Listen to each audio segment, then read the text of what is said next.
que é esse mesmo, né? Porque em sua época a terra foi dividida. Interessante isso. Tem duas possibilidades aqui. Eu adotei uma quando a gente viu, que é que naquele momento foi na Torre de Babel. Então Peleg era contemporâneo lá à Torre de Babel, e naquele momento Deus separou as línguas. E os caras que estavam querendo construir lá, e a gente vai ver uma foto aqui, um zigurate, né? A torre, eles começaram a não entender um outro, e Deus fez então essa separação por famílias, né? Cada família, cada clã começou a ter uma língua, e aí não deu para eles ficarem juntos, eles tiveram que se dispersar. Não sei se isso poderia ter gerado essa queda. Uma outra teoria é que aquela coisa que a gente fala lá da Pangeia, não sei se você ouviu isso, que a terra era uma só, e aí eu entendo que aquilo foi na hora do dilúvio. Então você pega, por exemplo, a América do Sul e a África, elas parecem que foi aqueles desenhos de recorte, né? Parece que destacou e parece que encaixa perfeitamente uma na outra. Então, nesse momento, a maior parte dos estudiosos entende que isso aconteceu no dilúvio, por isso as águas de baixo também acabaram jorrando pelas fissuras e fez que a terra toda se inundasse. Alguns entendem que pode ter sido nesse momento que teve o dilúvio, aconteceu tudo, mas foi nessa época que a terra dividiu, e não sei porquê, talvez pela falta, porque boa parte da caça, boa parte da vegetação ficou lá, e o povo teve que se readaptar nos continentes, e aí a Idade Média caiu. A gente não sabe, ok? Mas seguindo aqui, versículo 20, vai falar: Reu viveu 30 anos e teve Serugue, e depois disso viveu mais 207 anos e teve filhos e filhas, todos eles tiveram muitos filhos e filhas. E depois Serugue, aos 30 anos, teve Naor, e viveu mais 200 anos e teve filhos e filhas. E por último aqui, nesse pedaço, versículo 24, fala que Naor, aos 29 anos, teve Terá. Viveu mais 119 anos e teve filhos e filhas. E aqui qual é interessante? Por que está destacado? Sem e Terá. Porque aí Terá vai ser o pai de Abrão. E aí começa a nossa história. Moisés não deu, quando ele fez lá o texto, ele não deu muito detalhe, porque na verdade a única coisa que interessa para você e para mim hoje, algumas vezes a gente vê a história de Gênesis de 1 a 11, porque depois de Abrão, tudo bem, né? Fato, tem coisas que Abrão construiu, tem um lugar onde Abrão comprou lá para pôr a sua esposa, né? Para enterrar Sara, e o local ainda está lá. Então a gente sabe que é história e ninguém discute isso. Não só os judeus, mas os árabes também, todo mundo tem o pai Abrão, certo? Como uma pessoa muito importante da história, ninguém discute. Mas o que a gente viu até agora, tem muito, mas isso é fábula, isso é o sentido figurado. Essas genealogias existem para a gente ver que ela tem um nexo na história, tem nome e sobrenome e endereço, ok? Então é para você saber que o que a gente viu até agora não é a história da carochinha, amém? É verdade, é história e dá para rastrear. Bom, mas seguindo, e daqui para frente, então, espero que seja mais interessante para nós, versículo 26 vai falar que aos 70 anos, Terá havia gerado Abrão, Naor e Harã, os 3 filhos ali de Terá, nesse momento. E aqui eu estou destacando Abrão, porque é realmente onde a história da Bíblia vai seguir, porque Abrão realmente foi muito importante. E foi um homem muito influente, alguns dizem que foi o homem mais influente da história, da Bíblia pelo menos, né, depois de Jesus Cristo. E só para você saber, tem 287 citações do nome Abrão na Bíblia. No Velho Testamento, 237, e no Novo também, 53, ou seja, o cara realmente foi influente e foi importante. Amém? Então, só para... Então, o que a gente vai fazer a partir de agora? Vamos dar uma espiada no contexto familiar de Abrão e o que isso pode dizer para nós. Versículo 27 diz: essa é a história da família de Terá. Terá gerou Abrão, Naor e Harã gerou Ló. A gente vai entender a importância de Ló um pouquinho mais para frente, né? Vocês vão lembrar que Ló, pelo menos em 2 eventos, Ló foi importante. Ló era o sobrinho de Abrão, e Ló acabou indo para Harã primeiro com o avô e depois foi com Abrão no caminho, no começo da peregrinação de Abrão. Versículo 28 fala: Arã morreu em Ur dos Caldeus. E eu quero dar um destaque para isso aqui. Sua terra natal, quando ainda vivia Terá, seu pai. Ur é uma cidade que está mais ou menos 225 quilômetros do sudeste da Babilônia, que depois veio ser a Babilônia, sobre o rio Eufrates, que era uma região muito importante, muito promissora, né? Que dava para a agricultura e para tudo isso. Tá? E calcula-se que a cidade tinha mais ou menos 24 mil habitantes, para a época era uma boa cidade. E era a antiga capital da região civilizada e próspera da Suméria. Ele não morava num kibbutz, ele não morava numa tenda no meio do deserto. Era uma cidade bem desenvolvida. Tá? Mas também era o centro de uma coisa que é importante, era um culto pagão que existia lá para uma deusa lunar chamada Nanarsim. Tá? E ainda se pode ver algumas ruínas. Se você entrar no Google, por exemplo, né, os mais jovens aí, vocês vão achar em Ur dos Caldeus, algumas fotos como essa daqui, que dá para ver o Sigurate, aquilo lá é o Sigurate, que é uma construção que tudo indica que a Torre de Babel era uma coisa parecida, e aí em cima era um templo para um deus, e nesse caso era a deusa Lua. E é legal que em volta ali, dá para ver, tudo isso aqui tinham casas, e falaram que eram como sobrados, casas de 2 pavimentos, e tinha rede de esgoto. Ou seja, era desenvolvido. A gente pensa aqui no passado, a gente tem lugar no Brasil que não tem, né, gente? Está uma luta danada para poder fazer rede de esgoto em todo o Brasil, e os caras já tinham isso. Então, esse era o ambiente de Abrão, ok? Era ali que ele morava. Existiam também prédios que falam que eram para escolas e tudo mais. Essa foto aqui, não sei se dá para ver aí, tem um cara sentado ali, um fotógrafo, para ver que é de agora.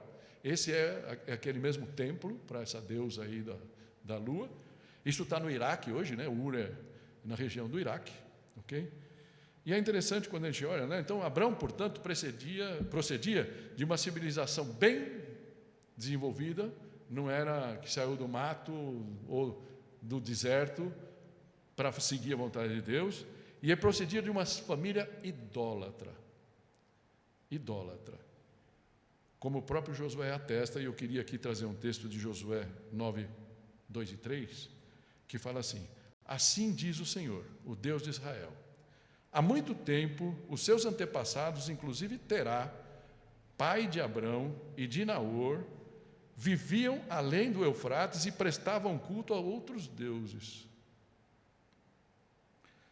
Mas eu tirei seu pai Abrão da terra que fica além do Eufrates e o conduzi por toda a Canaã e lhe dei muitos descendentes. Tudo bem, só para mostrar aqui que a gente pensa assim, tem pessoas que a gente vai falar de Deus, vai falar de Jesus, e a pessoa fala, eu sou muito pecadora, acho que para mim não dá. Para mim não dá. Mas Deus foi lá no meio de um povo idólatra, embora fosse um povo, né, semita, né, um povo que supostamente tinha trazido a coisa, os caras estavam adorando a lua. E provavelmente Abrão também. E Deus precisou ir lá resgatar esse cara, ok? Para poder ser o grande pai Abrão. Isso aqui a gente vai ver um pouquinho mais para frente, tá bom? Então, como um missionário dos séculos atuais, que mora numa boa cidade, e de repente Deus chama para ir para a África, ou para ir para os índios, né? E é mais ou menos o que acontece com Abrão. Versículo 29 fala, tanto Abrão como Naor casaram-se. O nome da mulher de Abrão era Sarai, e o nome da mulher de Naor era Milca.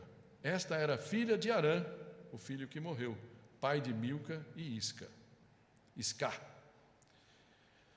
Portanto, Naor, o irmão de Abrão, casou com a sobrinha. Tudo bem?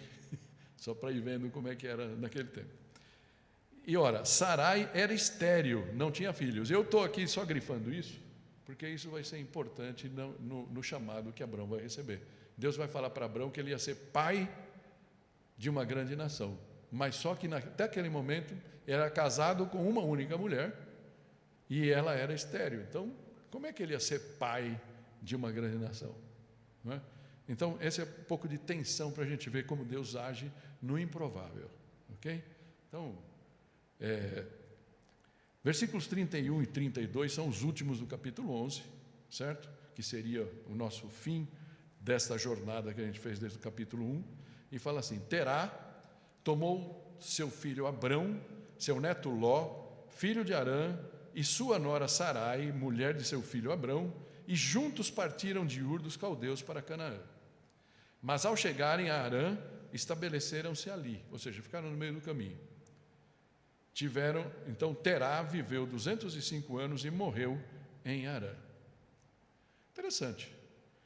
O que teria feito Terá e não Abrão? Sair, deixar toda a sua terra, ter deixado para trás a sua história. Talvez seria a morte do seu filho, Harã. Ele ficou desgostoso e falou: não temos mais nada para fazer aqui. E foi junto e levou o seu outro filho. Ou teria sido o chamado de Abrão, que ele resolveu seguir. A gente não tem muita certeza.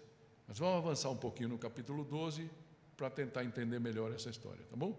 Afinal, o chamado foi para Abrão ou para Terá? Essa é a pergunta que a gente pode ficar. Vamos entender isso um pouquinho melhor. E aí, esse é o último ponto que eu queria compartilhar com vocês: o chamado de Abrão. Capítulo 12, versículo 1. Então o Senhor disse a Abrão: saia da sua terra, do meio dos seus parentes e da casa de seu pai, e vá para a terra que eu lhe mostrarei. Interessante.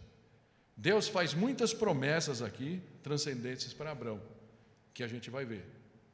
Mas ele também dá algumas provas. E a primeira prova que ele dá é essa. Ele fala que Abrão devia sair. Sair. Lembra quando fala, volta os que já foram casados aí, que se casaram, tem uma palavra que a pessoa fala, que sai da sua casa, né? O homem viverá com sua mulher, né? Sairá, deixará pai e mãe e viverá com sua mulher, e serão uma só carne, né? Então, essa ideia de sair, separar-se da sua pátria, de sua família, tinha que dar as costas para quê? Para a idolatria. É isso que chama conversão. Conversão. Todos nós somos errantes nessa vida, sim ou não? Todos nós fazemos um monte de besteira. Quando a gente está fazendo, a gente está com tudo, está com toda a pilha, fala: isto é o certo, e ninguém vai... O mundo inteiro falando: não faz isso, filho, não faz isso, filha. E a gente... eu sou o dono da verdade, eu sou o dono do meu coração. E a gente faz, né? Mas tem um dia na nossa vida que Deus fala: saia da sua antiga vida. E foi o que ele fez para Abrão. Saia de idolatrar essa deusa Naná, a deusa da lua. Saia de idolatrar o dinheiro. Saia de idolatrar o sexo. Saia de idolatrar seus gurus, as pessoas que você gosta de ver na internet. Saia de idolatrar bens materiais. É mais ou menos o que Deus falou para Abrão. E Ele fala para você hoje. Amém? Interessante, né? Então, Abrão tinha que dar as costas para tudo aquilo, para a vida, né? E ele diz que tem uma frase que eu vou pôr aqui para vocês, de um livro que eu tive que ler para a faculdade, mas é um livro muito interessante, não é um livro muito grande, do Paul Hoff, chama O Pentateuco. Ele fala do começo da Bíblia. Sabe aquela parte da Bíblia que a gente não gosta muito de ler, que é muito complicada? E ele faz mais ou menos uma análise e um resumo. Chamou O Pentateuco, o livro. E ele fala assim: ou nossa fé nos separa do mundo, por isso fala santo, a palavra santo significa separado, aquilo que o Otávio estava comentando a princípio. A gente viu isso na quarta-feira. Se você quiser aprender mais isso, vem na quarta-feira, 8h30, a gente está se reunindo aqui, toda quarta, amém? Ou nossa fé nos separa do mundo, ou o mundo nos separa da nossa fé. Será que eu posso ter apoio com essa informação aqui? Já sentiu isso? Ou a gente entende que o que Cristo tem para nós é melhor do que o mundo tem para nós, ou o que o mundo tem para nós nos puxa para fora. Sim ou não? Deus conhecia o coração de Abrão. Deus conhecia a família de Abrão. Deus conhecia a cidade e a terra onde Abrão morava. E ele falou: se não sair daqui, já era. Não vai dar certo. Deus não chama a gente para sair de São Paulo. Deus não está chamando a gente para sair da nossa família, entenda, isso foi um chamado especial. Mas Ele nos mostra e nos chama a sair da nossa vida. 2 Coríntios 5, 17, eu não canso de repetir, fala lá: aquele que está em Cristo é nova criação. As coisas antigas já passaram, eis que se fizeram novas. Por quê? Porque nós saímos, nós deixamos para trás o que era importante para nós, os valores que a gente tinha, que nos levaram para baixo, nos levaram para longe de Deus. E Ele nos chama para nos aproximarmos dEle. Fala: deixa para lá essas coisas que te dá um frisson no momento. Nossa, que legal, que gostoso. E no dia seguinte, te derruba. Esse é o mundo que a gente vive. E não dá para sair dele. Mas Deus nos chama para fazer a diferença nele. Amém? Seguindo um pouquinho. Então, diz um número considerável de estudiosos defende que no princípio a obediência de Abrão foi apenas parcial. E não sei se você concorda comigo, uma obediência parcial é uma desobediência completa, sim ou não? Quando você chega para o seu filho, vendo a Neide aqui, né? Vendo a Fabiola, chega para o Guilherme: Guilherme, faz isso aqui para a mamãe, faz isso aqui para a titia. Espera um pouquinho, vou fazer. Ainda que ele venha fazer lá na frente, na verdade ele já desobedeceu, né? Ele não fez aquilo que era pedido para ele fazer, amém?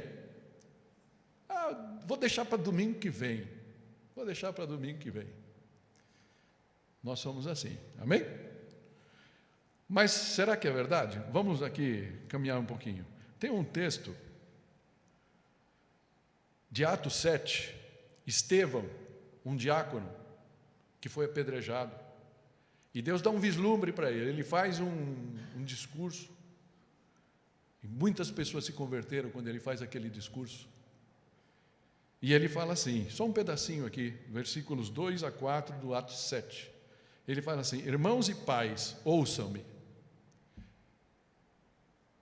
E ele fala: o Deus glorioso apareceu a Abrão, nosso pai, estando ele ainda na Mesopotâmia, antes de morar em Harã. Ou seja, então, Abrão não foi em Harã que ele recebeu lá em Ur, lá atrás, quando ele estava na casa do pai, tá?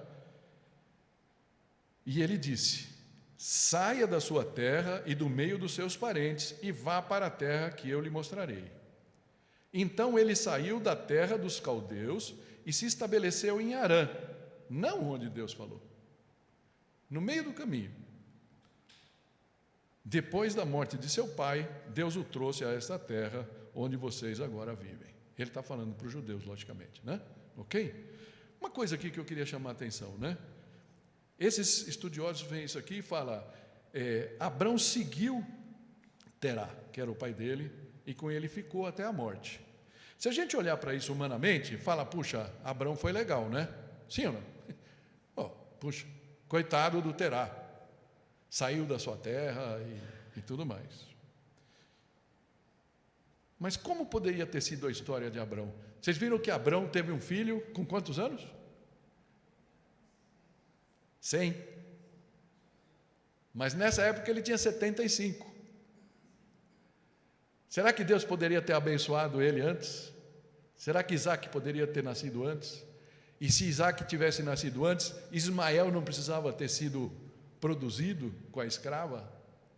E hoje não existiria a guerra entre judeus e árabes e muçulmanos? Interessante, não é?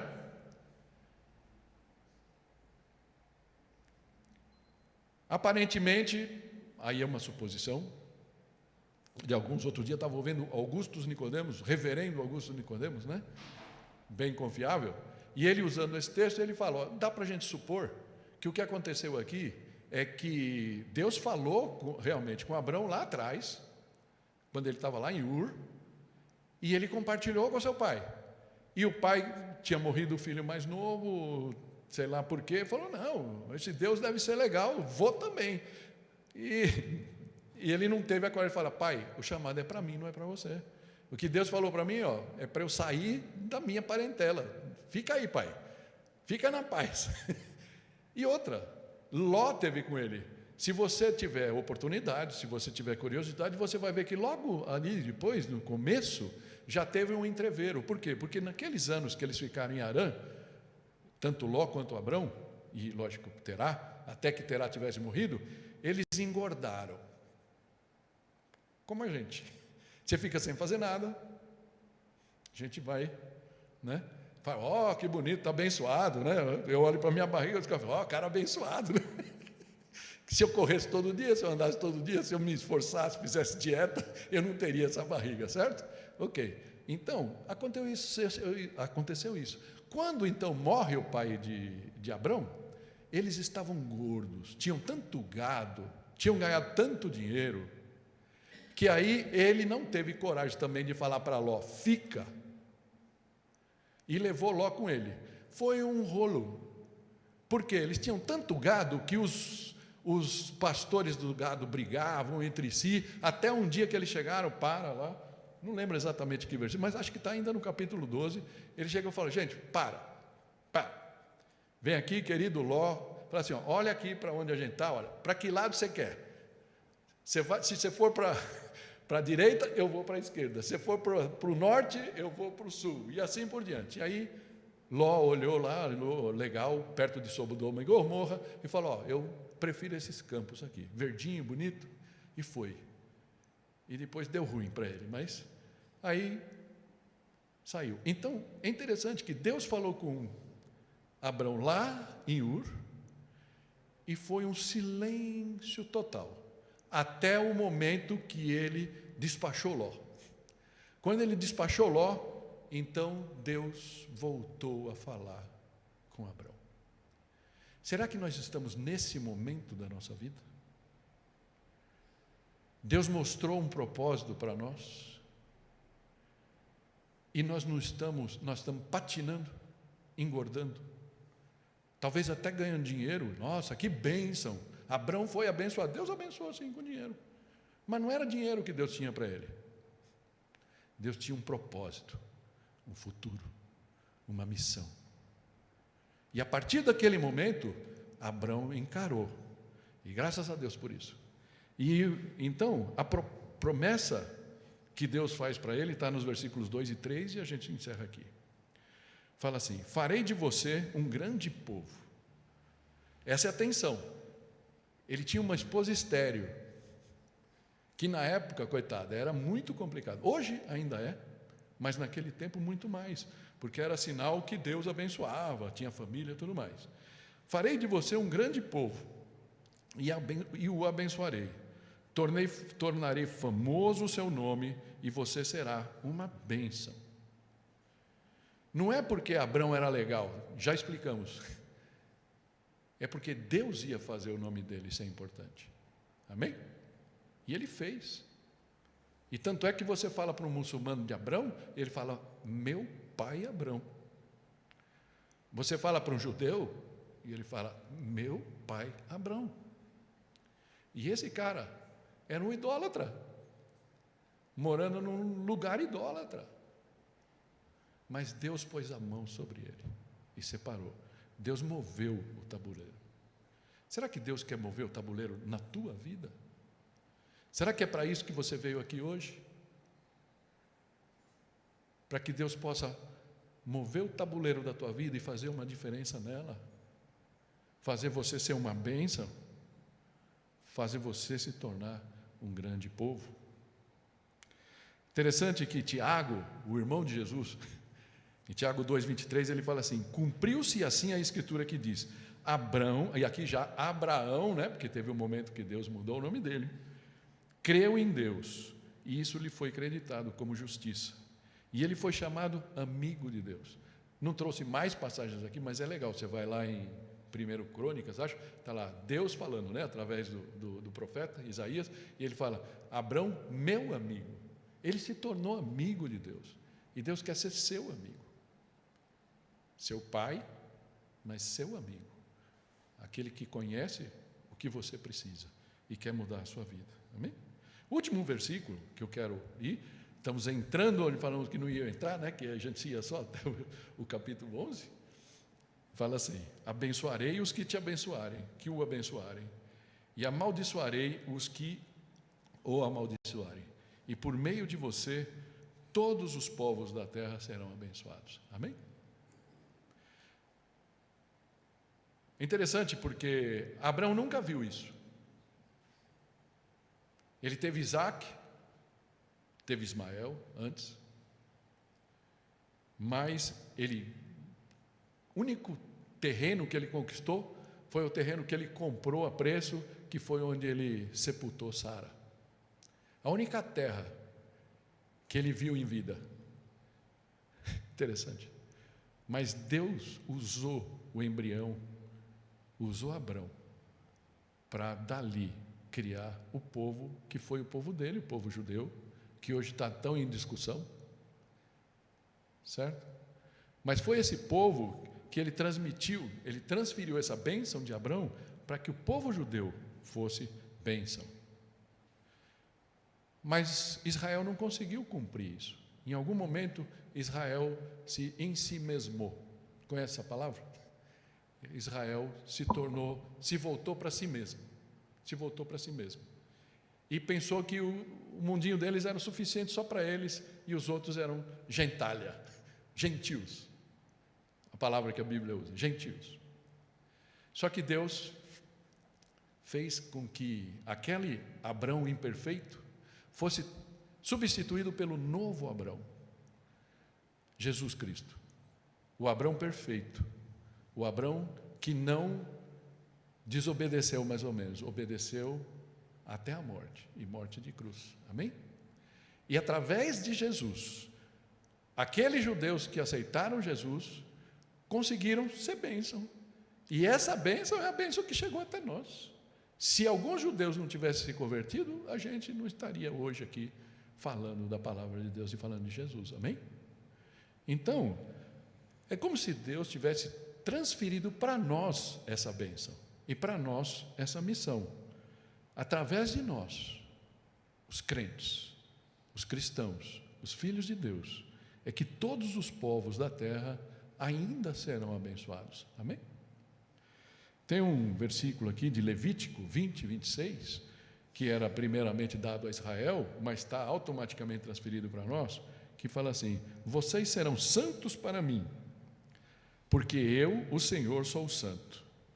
Eu os separei dentre os povos para serem meus. Amém? Algumas vezes a gente não entende isso não fica muito claro.